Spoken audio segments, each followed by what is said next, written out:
acabamos por perder tudo. Eu não aceitava. Perdemos empresa, perdemos casa, perdemos apartamentos. Mas quanto mais trabalhava, mais me afundava. Se vamos embora, vamos para outro lugar. Uma empresa tão grande não tinha dinheiro para vir para a Suíça. Ficamos com a roupa do corpo, unicamente.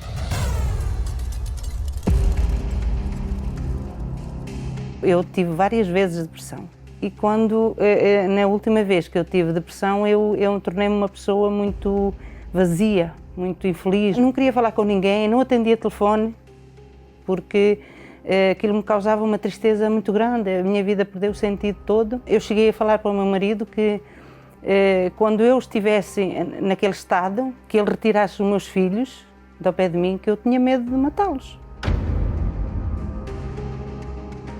Até os meus 38 anos eu vivi assim. Depois problemas de saúde, tive anemia crónica, tive problemas de coluna, tive escoliose múltipla na coluna. Tive problemas no casamento, porquê? Porque eu era uma pessoa muito difícil de tratar.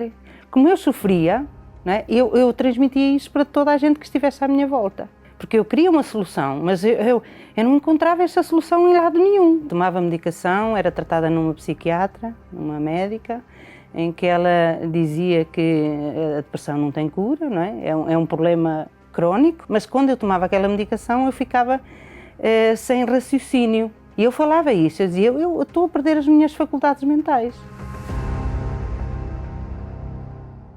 Qual era o meu escape? Era a agressão. Eu agredia o meu marido com palavras, agredia os meus filhos, eu agredia qualquer pessoa que me aparecesse pela frente. Eu tornei-me uma pessoa muito agressiva, porque eu vivia aquele tormento, não é? Aquele tormento estava dentro de mim e eu atirava para todos os lados. Qualquer pessoa que se metesse na minha frente, eu agredia. Às vezes o meu marido tinha que ir comigo para o hospital porque eu desmaiava e ficava sem reação nenhuma. Mas eu chorava, gritava, agredia, pontapeava, era assim. Eu fiz muito para o nosso casamento para estarmos aqui hoje, mas fiz muito mesmo. Eu aguentei, costumas dizer, sapos e muita coisa que quando ela pegava aquilo era mesmo muito forte. Porque eu via nesta mulher que eu também, ao fim e ao cabo, eu também lhe dizia assim, se não fosse ela, eu era um vagabundo. Tinha o vício do jogo e o vício do mulherengo. Eu era uma pessoa forte, uma pessoa cheia de força, vencedora, para as pessoas. Mas quando eu estava sozinha, só o meu marido sabia. Porque eu não dormia, eu não ficava sozinha em casa. Se ele saísse, eu saía atrás, porque eu não conseguia estar dentro de casa sozinha. Eu ouvia vozes em tudo quanto era lado. E aquilo atormentava-me muito. E eu tinha um medo terrível. Quando pegava às vezes no sono, era pesadelos, era dores de cabeça constantes, tinha dores terríveis de cabeça. Nos poucos momentos de lucidez que eu tinha, eu cheguei a falar para ele assim, olha, eu não sou uma mulher para ti, tu não mereces uma mulher como eu, então é melhor que tu procures outra pessoa que te faça feliz. E eu falei para ele, olha, eu não quero mais estar casada contigo. Quando eu falei aquilo para ele, eu tinha uma intenção. Era separar-me dele, deixar o caminho livre para ele seguir a vida dele e eu suicidar-me e levar os meus filhos comigo.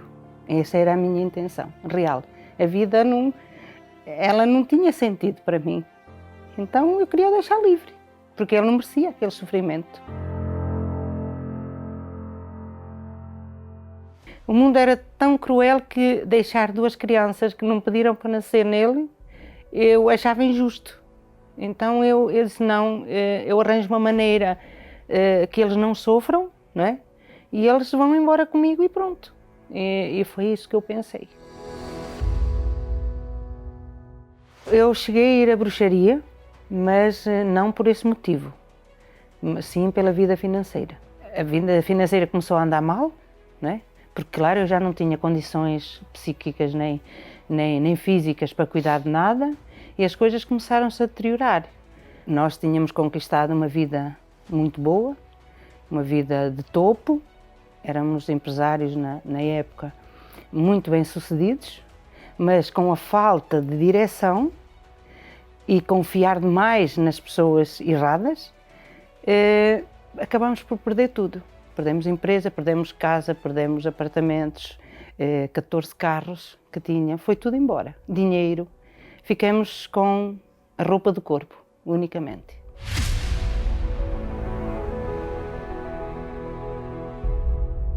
Fizemos um restaurante, padaria, pastelaria e chegamos a ter também 30 e tal pessoas lá a trabalhar para nós. Aí é que foi a nossa quebra. O restaurante nós dávamos 250 almoços ao meio-dia, conseguíamos fornecer Aveiro, Espinho, estes mercados da mesma rede fornecíamos e dinheiro não havia. Eu, naquele momento de lucidez, decidi ir embora com o meu marido. Disse, vamos embora, vamos para outro lugar. Deve haver um lugar qualquer onde nós possamos recomeçar. Então eu não aceitava, mas quanto mais trabalhava, mais me afundava. Então tive que ganhar dinheiro para a viagem no último fim de semana. Que não tinha dinheiro. Uma empresa tão grande não tinha dinheiro para vir para a Suíça. O mais duro para nós foi chegar à Suíça e ter que viver num sótão que nós próprios tivemos que pintar e arrumar para conseguirmos viver lá e comprar um garfo. Nós tínhamos louça para 500 pessoas, para comerem 500 pessoas ao mesmo tempo e naquele momento tivemos que comprar um garfo, uma faca e um copo e um prato para comer. E foi uma humilhação muito grande para nós. Então um dia eu vi na televisão testemunhos de pessoas que eram curadas e eu falei para o meu marido, olha, dizem que curam as pessoas naquele lugar, eu não sabia que era uma igreja, não sabia absolutamente nada. Eu só sabia que era um lugar. Então eu vou lá. Assistimos à reunião, eu sei que naquela reunião eu só chorava. Eu perguntei para Deus assim, olha, se o Senhor está aqui e estes homens são homens de Deus, então se o Senhor cura, eu quero ver isso na minha vida, eu quero que isso seja uma realidade na minha vida. E o certo é que isto foi em 2006 e até hoje eu nunca mais tive uma dor. À medida que eu me fui libertando de mim mesma, a depressão ela simplesmente desapareceu. Eu nunca mais tomei medicação absolutamente alguma. As minhas faculdades mentais elas voltaram de novo. Nosso casamento foi restaurado, não havia mais brigas, discussões. Uma pessoa que dizia que nunca mais não raciocinava, aprendi a língua alemã, uma língua tremendamente difícil. Fui empresária industrial na Alemanha, na Suíça, e geri uma empresa durante 17 anos. O pastor chegou ao pé de mim e disse, mas Alfredo, por que você chora? Está a perguntar-me por que eu choro? Até eu perdi tudo. Sou um triste, não tenho nada. E você pergunta por que é que eu choro? Diz ele, não chores, tu ainda vais ser maior do que o que eras. E eu comecei-me a rir. Eu maior? Como é que eu vou ser maior num país estrangeiro quando eu no meu próprio país perdi tudo? E eu dizia assim, eu tenho que trabalhar, eu tenho que ganhar dinheiro, porque eu tenho uma dívida de 120 mil euros para pagar. E eu então disse, Arminda, vamos ter que ao fim de semana fazer pastéis de nata em casa e bolos de aniversário. E ganhávamos ali 1000 euros limpos ao fim de semana. Resumindo e concluindo, em 2 anos e meio eu paguei 120 mil euros de dívida. E foi quando eu fiz a Fogueira Santa, a primeira Fogueira Santa. Eu precisava de visão, porque eu tinha a mente muito fechada. Mas uma altura eu cheguei a casa, eu vi uns livrinhos que se extrapassavam a padaria. Começámos a trabalhar com um carro. Estivemos lá nessa padaria 5 anos e ao fim de 5 anos tínhamos 7 carros a trabalhar. Eu consegui o impossível. Num país como a Suíça, cheia de gente importante, né? Cheia de gente rica, e nós, simples imigrantes, né? Nós construímos uma fábrica enorme. Os nossos filhos, eles estudaram numa das melhores escolas que existe na Suíça. Então, numa outra Fogueira Santa, Deus falou assim, quando a gente ouve a voz de Deus e obedece, tudo dá certo. Porque Ele falou assim, foi a Fogueira Santa que nos fez voltar a Portugal. Ele disse, volta. E quando nos metemos dentro de um carro, nós tínhamos um objetivo de chegar a Viseu.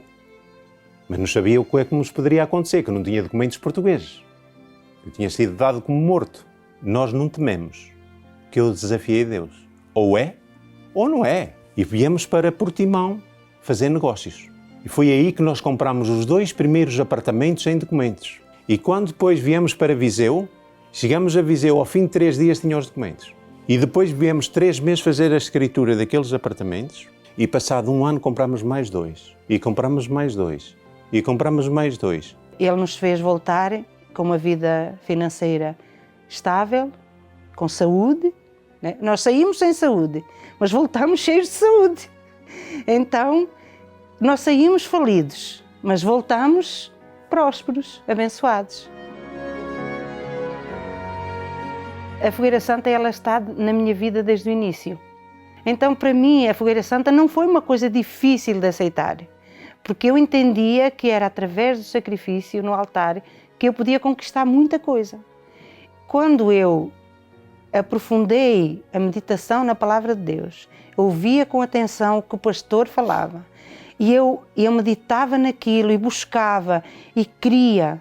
Então, foi numa Fogueira Santa de Abraão que eu recebi o Espírito Santo. Eu falei para Deus assim, olha, Abraão, ele ofereceu o seu filho, que era a coisa mais preciosa, talvez, que ele tinha.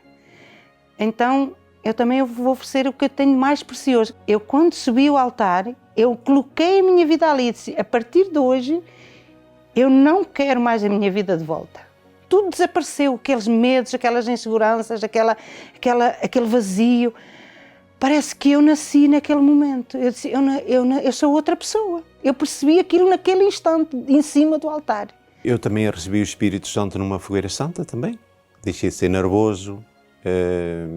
Hoje sou uma pessoa muito calma, até se calhar calma demais. E pronto, é uma alegria. Hoje nada me preocupa. Eu que saí de Portugal em 2005 com a roupa de corpo, eu e meu marido. Hoje a gente compra o que nós queremos, comemos onde nós queremos, fazemos o que nós queremos, temos abundância de tudo, não nos falta absolutamente nada. Hoje a minha vida foi feito como o servo de Deus falou. Eu disse que ia ser maior do que era em Portugal, no passado, e foi. Temos 7 apartamentos, porque hoje temos tudo que queremos, Deus honrou-me, eu não posso me queixar de nada. Assim como Abraão ouviu a voz de Deus, nós ouvimos a voz de Deus. Então, tudo se fez novo.